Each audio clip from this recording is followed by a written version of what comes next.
speaking positively to yourself Yes. is exactly aligned with what we were speaking on earlier. It needs to be viewed as a mental repetition. Oh, I mean, it's muscle memory, right? It's muscle memory. It's muscle memory. It's feeling it, saying it, believing it. Yeah. All of it. And you have to say it to feel it, and you have to feel it to do it. Exactly. And it's not even in the chain reaction. Exactly. It is a chain reaction for real though. Yeah. And science. It's not even just solely when you're doing good. Yeah. It's absolutely, actually, I'll change that. It's absolutely more important when you're not doing good. So let's say you get home from work and you're too tired to go to the gym or to make a healthy meal or something like that, right? Instead of saying you're so lazy to yourself, or why didn't you make it to the gym, or you could have totally made it to the gym. Yeah. Instead, just tell yourself, like, even when bad things happen like that, it's okay to take a break. Yeah. And instead of saying the former, you say it's okay to take a break.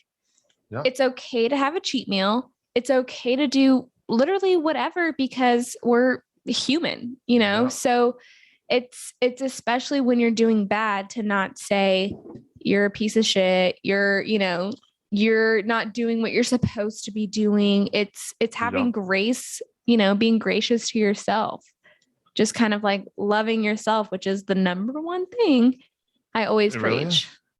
It absolutely is. And I preach it, but like, it's always a work in progress, And it's just it's a truth that you need to love yourself, because as the old saying goes, you got to love yourself before you love others. And if you're able to love yourself, or another way to put it would be respect yourself, you can put yourself in a position to really do great things. No, and I was before you said it, I was about to say, like, yeah, you do have to love yourself before you can love others. And it's only because you can't pour from an empty cup. So if your cup is not filled, if it's your child, your sister, your mom, your dad, your girlfriend, boyfriend, husband, wife, literally friend, whatever, like, if your cup is empty, if you're exhausting yourself, surely, sure, yes. Can you give to them? Absolutely. You can give your time, you can give your efforts, whatever. But if you don't love yourself prior to doing that, you're always taking a loss. The ROI on that is fucking negative, because you're always going to lose yourself in that if you don't love and respect yourself first. You're going to respect and love them a little bit more just because it's like a distraction or whatever. Right. And I feel like there's a lot of mental battles that can occur when you're in that place where you don't love yourself, but you love others. So and so, yeah. Well, that's more, or you're drawn, or you're forced, or whatever you want to call it, pulled into loving others more. And when you're just like not loving yourself at all and just pouring it all in, you can get fucked up. I mean, there's no doubt about that. Well, there's it's the riddle of, it's one of the key riddles of life. There's a codependency epidemic, I think, especially with quarantine being involved. Codependency is like in the sense of, togetherness, but also like in a relationship where you would rather, or you would spend more time taking care of the other person rather than yourself.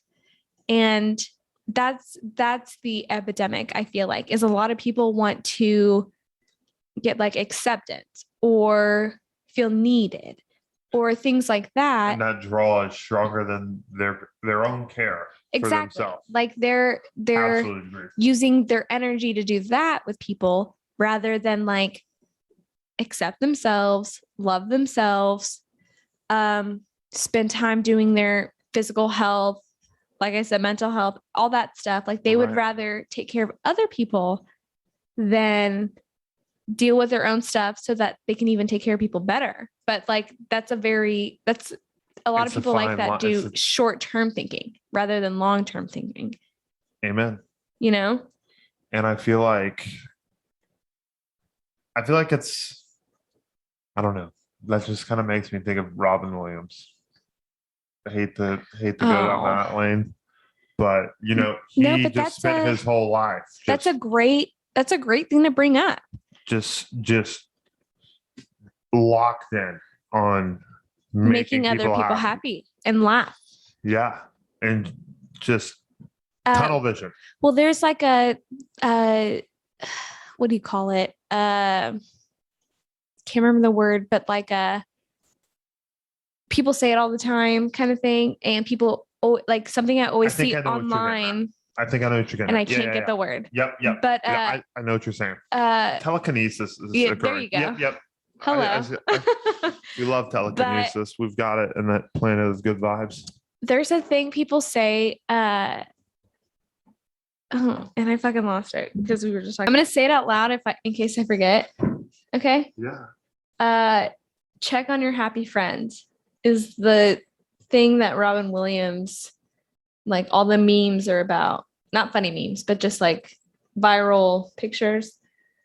It always says check on your happy friends because he seemed to be like happy all the time, but he really wasn't, So it's not just people who like feel like they're, going through mental health. It's like people who don't show it too. So it's like a check on your happy friends thing. That's what I was thinking. Remember your happy friends, folks.